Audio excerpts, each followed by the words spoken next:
Hello my Fireflies, and welcome back to the Cyan Firefly. It's me, Lyiat, and today I am going to show you guys Unholy Heights, otherwise known as Maison de Mao in their own native language of Japanese.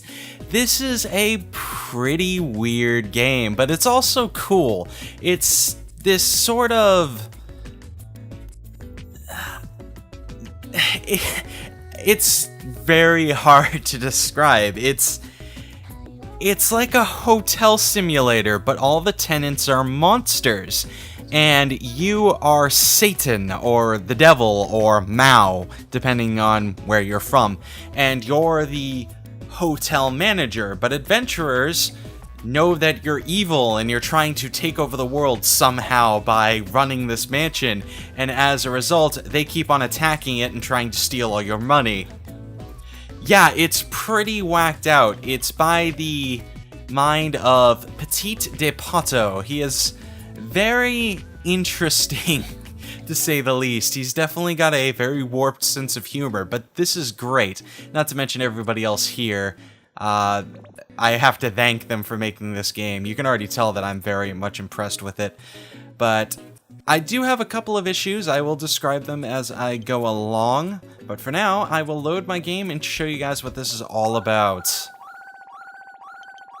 Alright, so here is the main play screen, as you can probably tell. This is my mansion, my hotel. And from here, I control everything. So here are all my tenants. I have a couple of water elementals, some zombies who are really good at defending. I have some... I forget what these guys are called, but I can check. I can go to the Devil's Room, my own little estate at the top of the building, and I can check on things like a bestiary. So they are demi-humans. I have the Hosaurus, which are basically centaurs, and then I have the Suman, who do not have an American analog. I have no idea what the heck those things are supposed to be, but they are very interesting. They look like little cat people. Alright. Let's back out of there. I can also get demons, chimera. I believe I do have some chimera, yes. Elementals, abyssals, undead, and the cheapies. And they all have their individual quirks, individual personalities. Like elementals, for instance, love nature... I locked the door. Love nature stuff. Furthermore, they also have temperature requirements, like these little frost guys need to be kept cool. It's all really interesting and complex.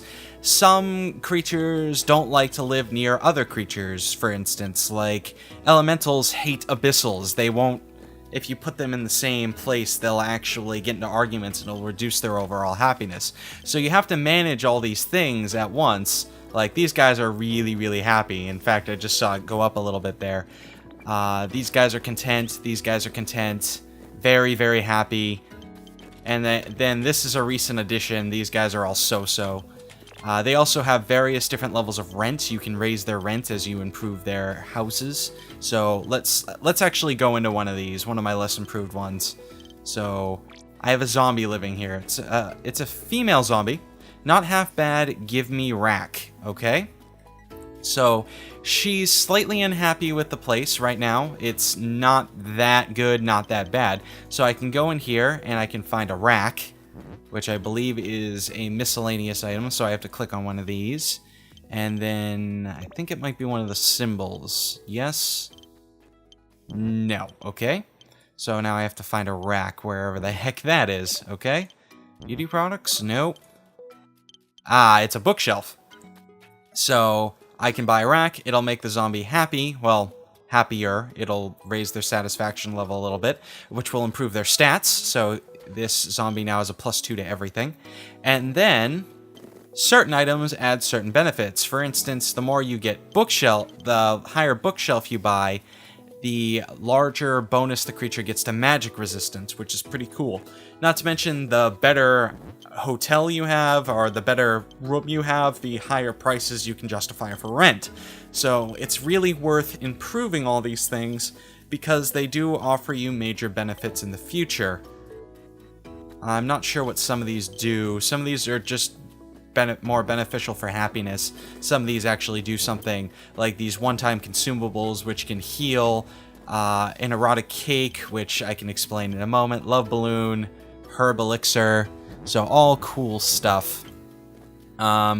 If the characters can attract a mate, you might notice that there are multiple tenants in here, which is really cool. I'm actually going to hop in this one for a moment and raise the rent because I noticed that it's a little low. Actually, I might not be able to raise the rent because they're not all that happy with the place so far. The little one wants a coloring book, so let's get her a coloring book.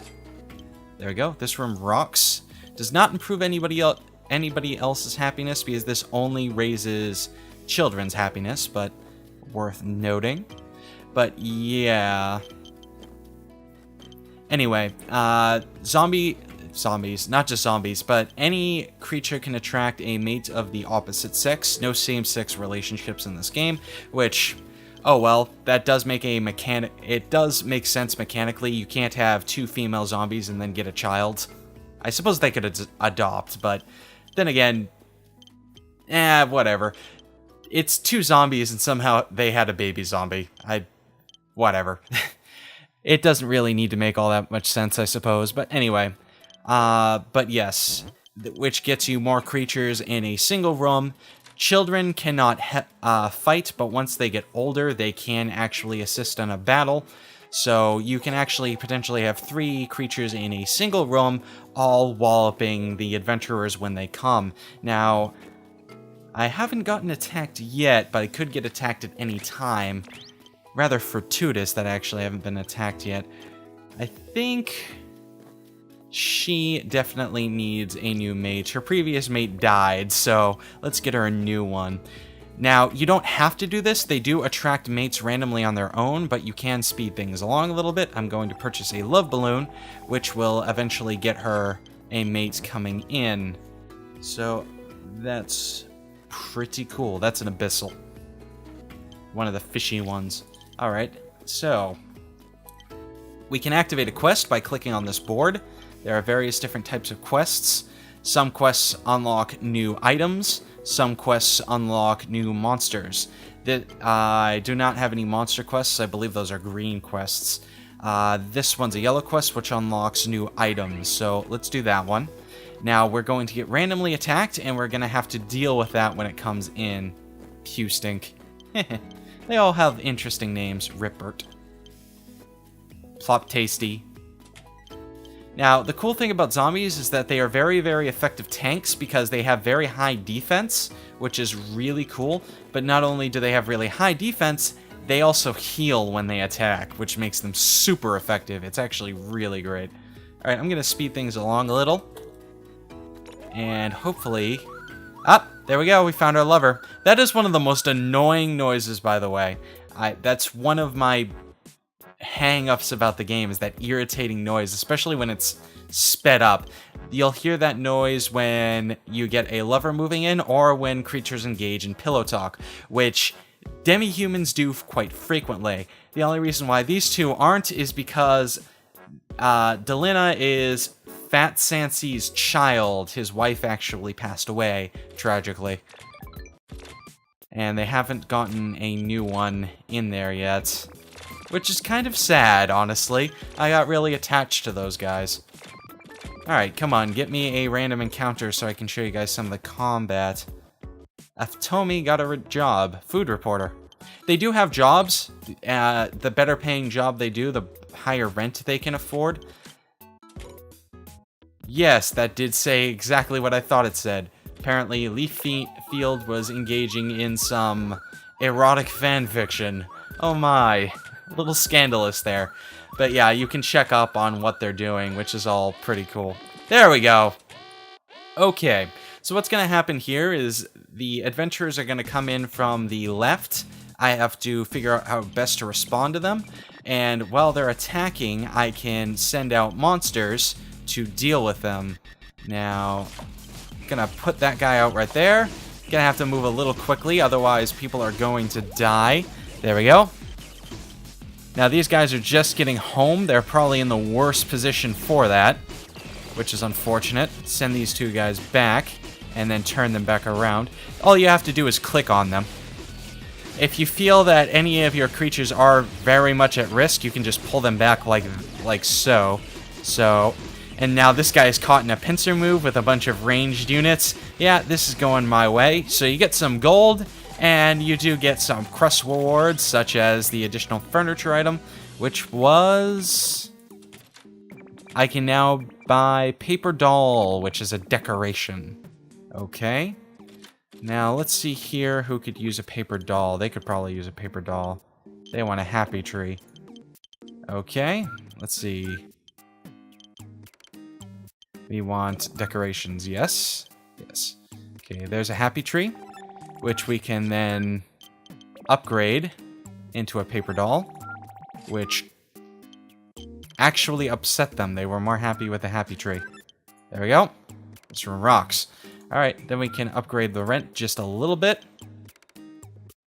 And that will actually get us more money every night. So, it'll raise their bar a lot slower, but that doesn't really matter all that much because we're getting additional money, and that can help us improve their room in the future. It'll also help us improve everybody else's room as we get along. And that's really all there is to the game.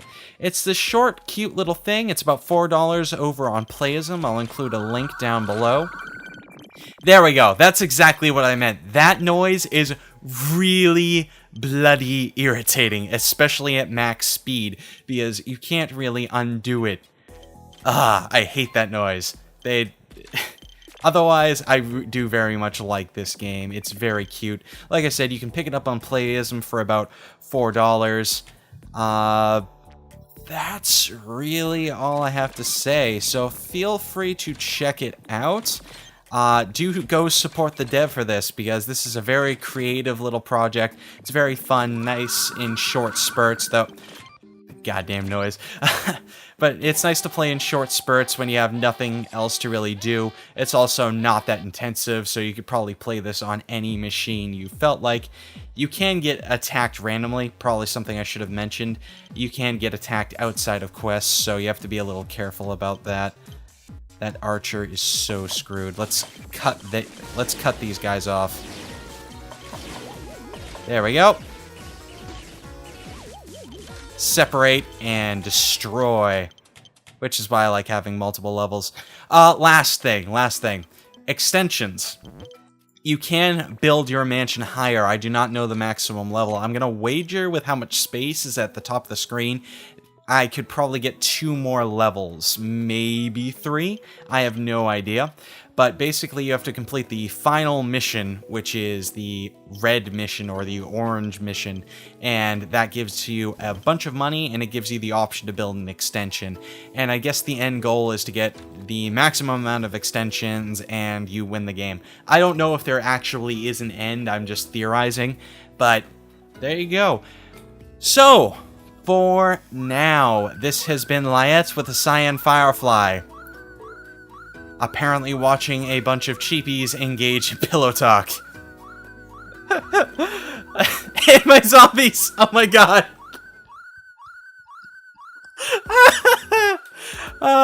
This is why I love my job. Oh dear. I'll see you next time, Fireflies. Christ.